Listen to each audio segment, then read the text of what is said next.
Welcome to Courage on the Pitch, brought to you by Wake Orthopedics Urgent Care. North Carolina champions again! Here's Megan O'Keefe. What's up, everyone? Welcome back to Courage on the Pitch, presented by Wake Orthopedics Urgent Care. We are on episode 16, can you believe it? And we're coming up on playoffs for the Courage. As many of you probably know, the Courage made it to the playoffs. They kick off this weekend. We'll obviously do a little bit of a preview at the end of this episode, but super excited for them. Obviously, it's been a long season, a roller coaster of a season, but exciting to make it that far.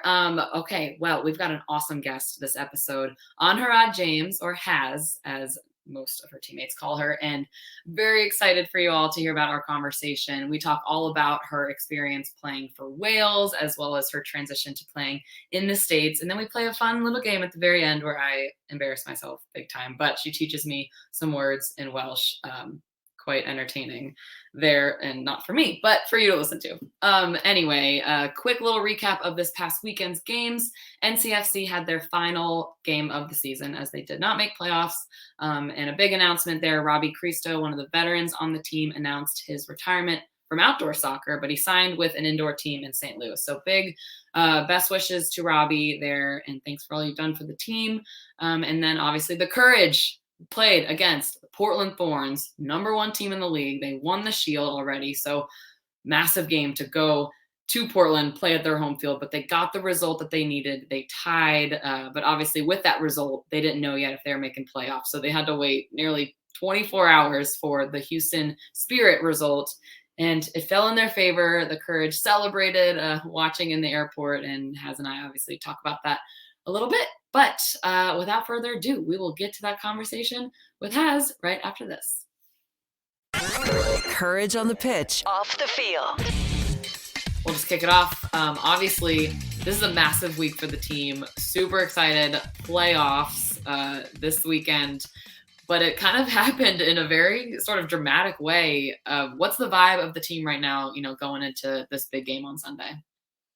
Yeah, it's good. It's positive. I think it was, for the team to go out and get a draw out in Portland. We knew it was going to be a difficult game, and to come away with a result, we knew that, our fate stayed alive until the next game. So, it was a great result, and, it was just a special moment at the airport when we were all watching the game. We tried to delay the flight a little bit so we could see what the end result was. And yeah, it was a very special moment, to all feel and get in the way we did. And I think, after the last few months, it's been very difficult. And I think, that's a big step forward for us as a group now. And, I think, we'll go on to do great things from here. It was just the hardest thing was getting into the top six. Now we're here, it's very exciting, very competitive week, getting ready for the big game at the weekend.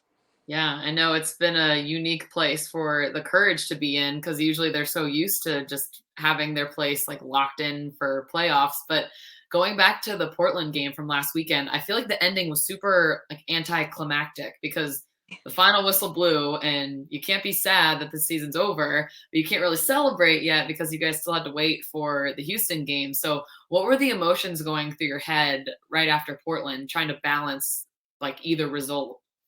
Yeah, it was strange. I think you explained it in the right way. It was a very weird and unique situation, because at any other point of the season, a draw away in Portland is a great result for us. And it was, it happened to be that it was a great result for us this time round too. But we had to wait, and, it was a very anxious 24 hours waiting for the result. But like I said, it kept us alive, that draw.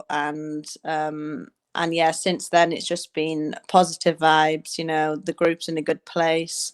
We're moving forward in the right direction. I think, the only way is up from here. And I really do, the whole group had so much belief going into that game. And we still had belief after we picked up the point that, we could still do this. We can get into this top six, and, anything can happen from there. And, this is where the Courage turn up. And this is where, we'll give it our best shot to take each game as it comes, and yeah, we're really looking forward to it. Yeah, I definitely felt that spark. I mean, going and playing at Portland has to be very exciting, but sort of intimidating. They have a massive crowd. I mean, Portland's already won the Shield, so going in there and playing the way that you guys did, I'm sure it just felt incredible. And I know Sean was super proud of you guys. And so then you mentioned that moment in the airport when you guys finally found out, that was so unique to find out your results in that way. But how did that re-energize you guys? Because I know that you, like you said, you're in this limbo point, and then all of a sudden a different game's final whistle blew, and that created a different fate for you all. So did that like re-energize you guys? What was that like? Yeah, I think, well, it made the trip back a lot easier. I think the 2 flights were horrendous, and it made it a lot easier knowing that, we had another game to fight for. And yeah, the actual moment of it happening, like I said, it was so unique. The fact we were in the airport all still together, cheering on Washington for the first time, I think, in our history. We had their backs, and yeah, it was just a really nice moment to share with the girls. And like I said, we deserve it. I think after we've had a difficult spell on the pitch, but since with everything, with the history of the club and everything, it's where we should be. And we're really eager to now step on and keep moving forward. Yeah, that's funny that you mentioned how you're rooting for Washington because obviously you need them to get the result for you, and then you're like, "Thanks, all right, now we're gonna kick your butt on Sunday." So Yeah. that's funny. Do you know anyone on the Spirit? I'm curious if anyone's had any conversation like that.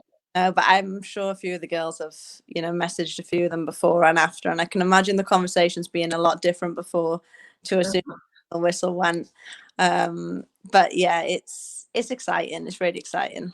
Yeah, no, I'm so excited for you guys. I know the team. I can just feel that energy and just the positivity now because I know that the team, like you said, has been going through just so much on and off the field. So it's really special to see something to be so excited about, just that genuine joy.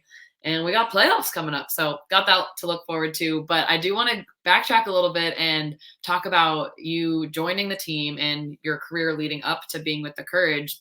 So you signed with the Courage this season. Mm-hmm. And I'm curious if you heard like what you had heard about the Courage prior to signing and what the transition was like for you. Because I think this is the first team you've played for in the States, correct?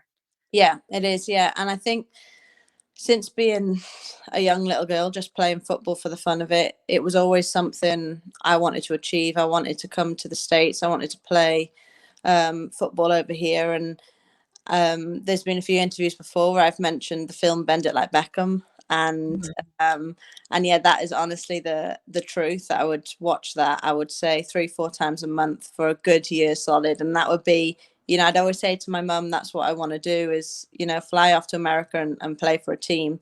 Unfortunately, it came about this year, an opportunity came, and, for it to be the Courage, the biggest team over here, the most successful team, it was a proud moment, and it's one that I've not looked back on since. I've loved every minute of being here. I've been challenged. I'm working hard every day, and I'm surrounded by, such high caliber of players that it's a joy to be here. And yeah, it's definitely a step that I wanted to take, and, it's definitely been worth it. I love that. Great movie, by the way. Good movie plug. But that's so cool to hear though that has, been your dream since you were a little kid, and you've played on so many huge teams and your national team with Wales. And so for you to fulfill this dream, I'm sure you've had several, but for this to be where you landed with the Courage, I'm curious what your sort of emotions were and just expectations joining the team. Like, were you nervous or what were you excited to bring? Like your tools as a player, what was your approach when you joined the team at first? I was really excited. I think up until the point where I jumped on the plane to come over here, it was pure excitement and, wanting to relish the opportunity of coming over here.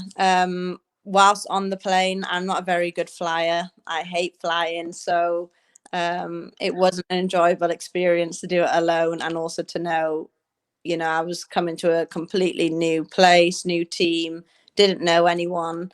And it's a very daunting time, but the girls were very welcoming from the get-go. And I feel like I've fitted in pretty well so far, and I'm just really enjoying it, and relishing all the opportunities that I get. And it couldn't be more exciting that now we're in the playoffs, and a great season. Oh my gosh, we talked about your flying experiences back at the airport. Not a fan of not that anyone I think is a fan of turbulence, but when you told me, I know that you're obviously from Wales, you do a lot of traveling, and you're very close with your family, so you like to say you send your messages to your family. I do. I send a message before every flight and make sure, just in case. I mean, you never know, but it was actually the second flight back from Portland. I sat next to two skydivers, and it was really cool actually. And one of them was actually a pilot, and and he said, "Oh, have you got any questions?" And I said to him, I have got questions, but they're going to be very strange and weird questions. And you're going to probably think, what are you talking about? But I asked him what the chances of the plane flipping over, all these kind of questions. And he answered every question for me. Yeah. And he actually calmed me down a lot. And there was a lot that I didn't know. And the way he explained it made total sense. And he actually calmed me down a lot for that flight. So I because now moving forward, hopefully I'll be a little bit better. That's crazy. I'm curious, what were some things that helped calm you down asking for a friend? I definitely hate flying. So he explained to me, he asked if I'd been on a boat before or a cruise, and he said it's exactly the same. He said if you're sat at the front and you're a pilot, they've got this big iPad. They try and take you a route that has less turbulence. And he said you can actually see the waves in the clouds at times when you're at the front. So even though at the back you can't see anything, so you don't expect it. He said they can see it all. And he also said I was one seat from the back, and he said this is the worst place you could be, because he then explained how when a dog goes into the water and he comes out of the water and he shakes, the tail is what gets the most water out, and all these little things. And I hadn't thought of it like that before, but he was saying how safe it was, and so it was really helpful. Wow. No, that's actually really helpful. I think we were talking and I said something about like, oh, just think about like hitting bubbles in the air or something. I'm like, you looked at me, I'm like, that was not helpful. I just said at all. Told me your dad's a pilot. You can ask him so many questions. He definitely helps me with some things, but I think our brains work very similarly. Like the minute I hit turbulence, I'm like, this is it. Yeah. This is it. Yeah. But I do make sure that I send a text to all people before I fly, and everyone laughs at me when I tell them, and I'm like, well, you never know, and I want everyone to know that I love them, so that's that. There it is. Oh wow. That's not hilarious, but very interesting and helpful information for the next time we're flying. So and the worst thing is, if we get through to the next game, it's in Seattle, so we'll be going back over there, which I'm hoping that these two people who are sat next to me will be in the same seats the next time around. Wow, what an interesting perspective to get from skydivers too, because they're probably just like riding in the waves of the turbulence. They're like, oh, I'm jumping out of these things, let alone. Exactly. I know.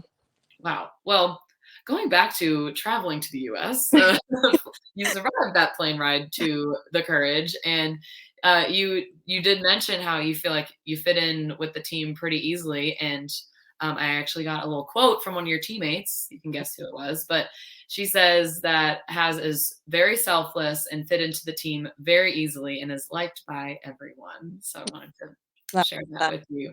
And and you read it correctly. Like obviously when you join the team and personalities meshed really well. And how important is that, from an off the field perspective, to mesh with your teammates and as quickly as you have, especially in the middle of a season? Yeah, I think, when you recruit, that's probably one of the most important things as well, is off the field, what kind of character you are.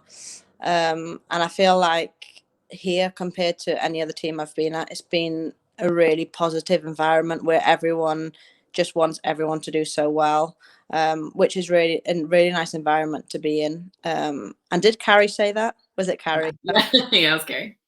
Yeah, because it's weird because me and Carrie are fighting for the same position, the same spot, and we have this utmost respect for each other. That on and off the field, that I just want her to do well, and I know she just wants me to do well, and I feel like you really get that in a teammate, especially you're fighting with for your position. But I feel like that's throughout the whole team here, that regardless of your positions, we just want everyone to do well and the team to do well, and we'll do whatever it needs to take to make sure we're successful.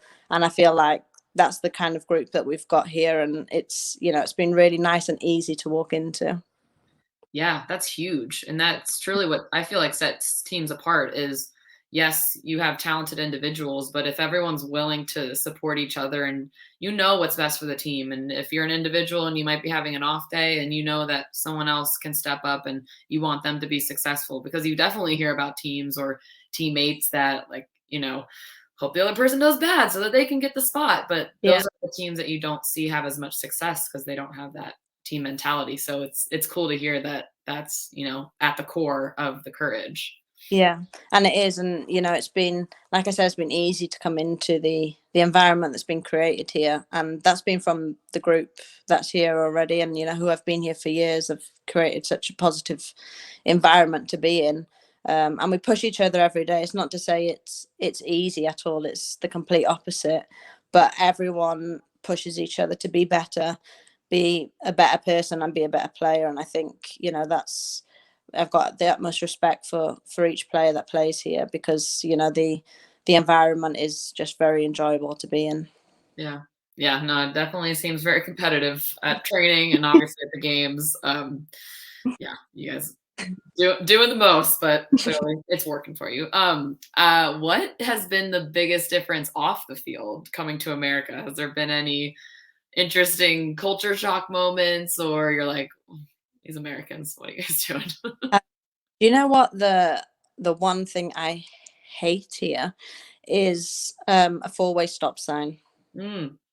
And we've got one just right outside the apartments, and I go with Sully to training every morning, and every morning when we come up, there's about 3 cars that just stop, and knows who's going. There's no lights that get flashed, there's nothing to signal it's your turn to go, and I still don't understand it. I still do not get it to this day. And every morning I'm there like, well, who's going now? Like, whose turn is it? And I don't even think Sully knows whose turn it is either.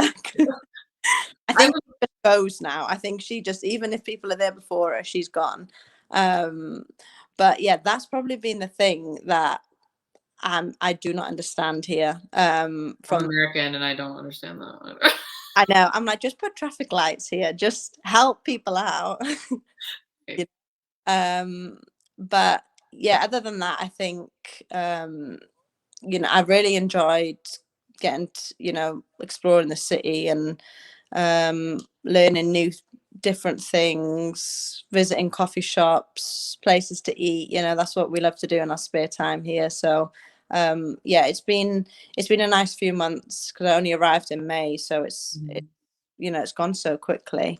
But I've tried to do as much as I can to make sure that I get to know the city and know the girls a little bit more. And yeah, it's been good. Yeah. Yeah, you guys are definitely a big coffee shop team. And you read my mind for my next question. I was going to ask what your favorite thing to do in Raleigh is, or Cary, or just, the area that you all explore so much. What's any favorite coffee shops, restaurants, activities?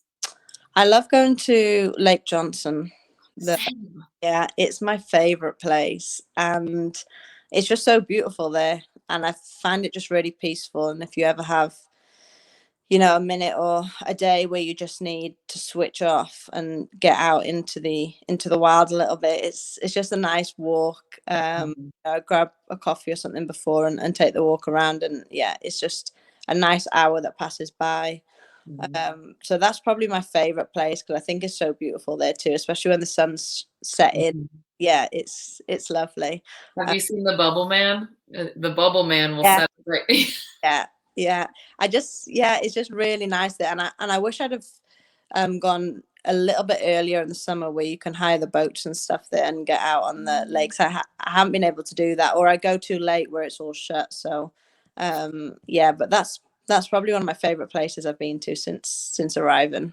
That's a great rec. Someone told me about that too, and I've been frequenting that lake a lot. But yeah, there's a beautiful spot to watch the sunset right at that straightaway where there's the concrete, that kind of stuff. Yeah. Yeah, and I've been there sometimes sunbathing because the pool shuts here so early.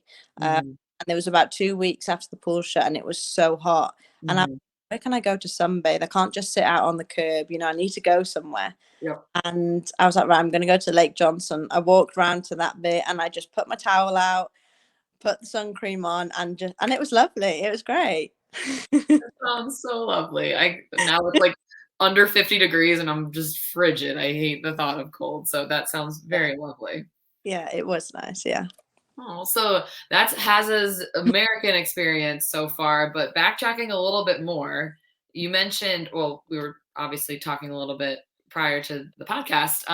You moved away from home. So you grew up in Wales, moved away from home at the age of 15 to play full time for Arsenal, Yeah. the academy team there. What went into that decision at that age? And was that something that was standard, in Europe, or is that something that was just your choosing and your family was like, oh no, what is she doing? What went into that decision? It was a difficult decision. I think where I grew up in Wales, there's very little opportunity to be a footballer, rugby player, whatever it may be. The opportunities are really far from down there.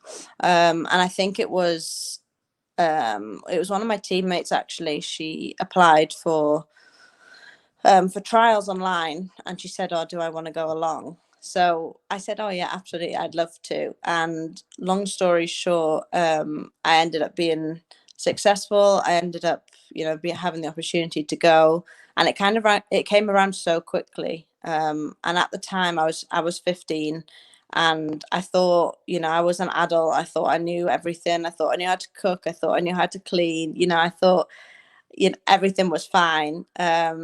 And it was a hard decision, my family and stuff, leaving them behind. It's about a 4.5 hour journey for them. So it was moving from a little village in Wales to, the big smoke of London. So it was a big culture change as well. But it was one that I knew I had to take if I wanted to be a professional footballer. I knew that I wouldn't be successful if I stayed at home, because unfortunately there was no options to do anything at home. And yeah, it was one that wasn't taken lightly. But I look back now, and that was the biggest decision I've made to be able to fulfill my dream now. So yeah, so it was 2 years of ringing my mum every day saying, how do I do this? How do I cook this? Can you come up? I'm homesick. And that was the beauty of it. My mum could just drive in the car, and come up, and she'd come for the weekend. And that probably saved me. There were so many phone calls home where I was just like, I need to come home. I can't do this. And give it another week, give it 2 weeks. And yeah, I ended up seeing it through 2 years, and it was one of the best 2 years of my life. So yeah, it was definitely the best decision I've made to be a professional footballer. Wow, that is interesting looking back, and you think about the roller coaster it must have been of the hard times and the moments that you were about to, like you said, go home and quit, but your mom helped you stick through it, and it obviously led you through some incredible things in your career. So fast forward to those 2 years, you then made your debut with the full national team at the age of 17. Mm-hmm. 2011. So was that another, little Has dream as well to represent your country? Yeah, and the nice thing was when I was around 15, I didn't have any female role models as such. I only grew up watching male football. So when I got to Arsenal, the captain at the time was Jane Ludlow, who played for Wales. So then I figured out, oh, there's actually a Welsh women's football team. And, you know, I began to understand the women's side of the game and not just the men's side. And yeah, at 17, I made my debut. It was, yeah, one of the best days of my life, you know. It doesn't change though, you know, when I put the shirt on now, and the feeling is the exact same. The nerves are still there, the excitement's still there, and yeah, it's a great moment when you put the Welsh jersey on. So yeah, that was definitely a very proud moment for me and my family. So yeah, it was nice. Yeah, I bet. It's interesting that you say that, you know, you didn't have female role models or weren't really aware that this team even existed when you were growing up. So now do you sort of feel, I guess, that responsibility, or do you feel like you're that role model to some younger girls growing up in Wales? I still don't see that myself. It's hard for me to see it. I think there are so many amazing role models now, female footballers, and you know, especially in Wales, the game is growing as well. It's great to see there's a lot more opportunities now than what I had, and you know, people before me, they must have had very limited opportunities. So yeah, it's definitely growing, and I think, you know, some of it was strange because the only players I knew were the US players. You know, I used to grow up watching Carly Lloyd once I knew, and it was just really nice to then come over here, live that dream, and play against Carly Lloyd and play against these big superstars that I used to watch on TV all the time. And yeah, so it's definitely, you know, I've got to pinch myself sometimes and think I'm actually living in this world that I've always wanted to live in. And yeah, it's just, yeah, I'm just enjoying every minute at the minute. Yeah, no kidding. Well, I was going to ask, you've experienced so much, you've seen so much success. You were named 2017 Wales Woman Player of the Year, as well as in 2013 and 2014, you were the Young Player of the Year. So lots of success there. If I had to ask you what the peak of your career has been so far, do you have a moment or? Um, it was probably my debut for Wales, I think. I don't think anything can top that. I think growing up, going to watch the men play at the stadium and putting the jersey on, making sure I was there at every game. And I always used to say to my mum and my dad that that's what I want to do. I want to play for Wales one day. And it's funny because my brother is exactly the same now. He's 5 and he's growing up, and he's football crazy at the minute, and he sees me playing for Wales and coming along, and he gets to come on the pitch and stuff. And I just think, you know, that was me 20 years ago, and it's, yeah, that moment when I put the jersey on. And I remember the coach at the time, Yarma, told me to go and warm up, and I was like, is he serious? You know, I was 17, so I was young, um yeah, and I got on for a few minutes at the end, and it was just, your heart is pounding, and you know, there's no feeling like it, putting the jersey on and making that first appearance. But that was probably my proudest moment. I have chills just thinking about it. I'm nodding like, oh yeah, I get it. I can imagine. That is a remarkable moment. And you mentioned your brother who is 5 and just killing it in the games. I know you had a press conference where one day you had scored, and then that same day your brother had scored in his game as well, and you mentioned it. So what advice are you telling him as he's, you know, dabbling in the football world? So yeah, so he doesn't use his left foot at the minute. It's all right foot. And we have a player at Wales, Sophie Ingle. She's one of my closest friends. And all I say to him is, if you want to be as good as Sophie Ingle with both, she can use both feet, and she's an unbelievable football player. If you want to be Sophie Ingle, you have to keep practicing. And I spoke to him yesterday, and he said to me, he was there. My dad turns the iPad round because all he wants to show me is him playing football. And he'll be knocking the ball with his left foot against the sofa. And I'm thinking, this was me when I was 5. You know, I would smash candles. I would, you know, it would just be carnage. And yeah, so, but the most important thing, he's 5 and he loves the game. And I think the moment you fall out of love with the game, you have to go down a different route, because if you don't love it, you can't stick around in the game. And seeing his face light up when he kicked, seeing having videos sent to me of him when I walk out and singing the anthem and how he sings it. And he'll watch my videos back, he'll watch the games back that I play here, he'll have clips, and I'll just see him going through it, and he'll just have a smile on his face. And I just think that's the beauty of the game, and that's the love for the game. And I just hope that that he continues to have that love for the game. Wow, I love that. It's just like got chills again. That was beautifully said, and I'm sure he obviously, as you know, looks up to you immensely. And I think that's a beautiful way to wrap up that conversation. But we're not done yet. We have a little game that I made up in my head, and we prepared this. So this is a new one for all those listeners out there used to the red card, yellow card. This one is actually was not creative with the name, but it's Welsh words. So that took a while to put that. A long time, a very long time. So Haz is going to teach me some words in Welsh, and basically we have a list of 1, 2, 3, 4, 5, 6, 7, 8 words in English, and I'll say them out loud. And okay, I'll say them right now. Flower. I'm just going to read them out. Flower, dog, butterfly. The phrase "How are you?" Football, blue, hug, and chips. So obviously very random words. And Haz is going to say one of these words in a different order in Welsh. And I'm going to try to guess which word she's saying. So again, I'll read the list. Flower, dog, butterfly. How are you? Football, blue, hug, and chips. And we're just gonna kick it off. And I'm going to really ready myself. Yep. Here we go. Okay. Pale dried. Pale dried. Pale dried. Pale dried, like chips. I'm thinking like dried. No? I meant to say if this is right or not. Yeah, but okay, wrong. Okay. Wrong. Pale dried. Pale dried. Flower. I'm like interpreting like it's Greek or something. I gotta go quick. Pale dried. Hug? No. Oh, butterfly. No, it's gonna be the last one that you say. How are you? Blue. Hug. No, football. Oh my gosh, I literally went to every other word.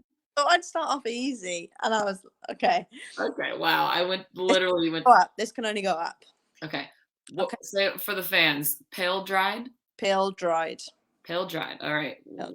Playing pale dried. All right. Okay. Next one. Bloodin. Bloodin. Bloodin. Bloodin. Bloodin. Butterfly. No. Blood. Dog. Jeez, I'm gonna do this again. How are you? Oh my god, this is a fail. Blue. No. Chips. Oh my, flower. Flower. Yes, flower. This is bad. Who came up with this game? It's me. Does it sound it doesn't sound anything like it, so I don't blame you. Wow. I wanted to, I know this is a podcast and we can't really do much video, but the way it's written out is fascinating. Okay, we're moving through here. That was flower. That was flower. Next one is key. Key. Yeah, like a car key, just key. Key. Dog. Yes. Let's go. I thought you'd get that one. What a cute key. How would you say? Key. How would you say? Can I pet your dog? Oh god. I pet your de key. I can pet your de key. Yeah, that's close. I your de key. Yeah. I want to work on that one. Okay. Here we go. Next one. Okay. Kutch. Kutch. Hug. Yes. Go. Process of elimination. Yes, that was good. Kutch. Favorite Welsh word, kutch. Kutch. Bring it in for a kutch. Okay. Kutch, yeah. Nice. Okay. Sglodion. Oh. Sglodion. How are you? No. Butterfly. No. Chips. Yes. Chips. And these are chips that these are French fries. Dip in ketchup. Because we call chips French fries are chips, whereas here, if I say chips, they bring out crisps. Crisps. Okay. Yeah. I say crisps, yeah. And what is it in Welsh again? Sglodion. Sglodion. Sglodion. Yeah, that was good. Yeah. Okay, I'm getting there. Oh, okay. Literally, we're down to 3, so I've got it. Okay. Glass. Glass. Yeah, just like glass. Yeah. Glass. Blue. Yes. Yes. Okay. You're right. I better be like 3 choices. Glass. Okay. Okay. Glass. These are my favorite words. Pili pala. Gotta be butterfly. Yeah. Pili pala. That can't be anything else but a butterfly. Yeah. Pili pala. I like that word too. It's beautiful. All right. Now, how are you? Shamai. Shamai. Shamai. Could that also be like, oh, what's up? Yeah. Shamai is what's up. Yeah. Shamai. All right. Next time you all see Has, just be like, Shamai. Yeah. That'd be great. Pili pala. The next time I see you is Shamai. Shamai. I'm going to write that down in my hand. I forget immediately. All right. Well, I learned a lot. Learned that I'm very uncultured. Okay. Well, thanks for being on the show, Has. This was great. We learned so much about you. And good luck in playoffs on Sunday. Thank you. Thanks for having me. Coming up on Courage on the Pitch.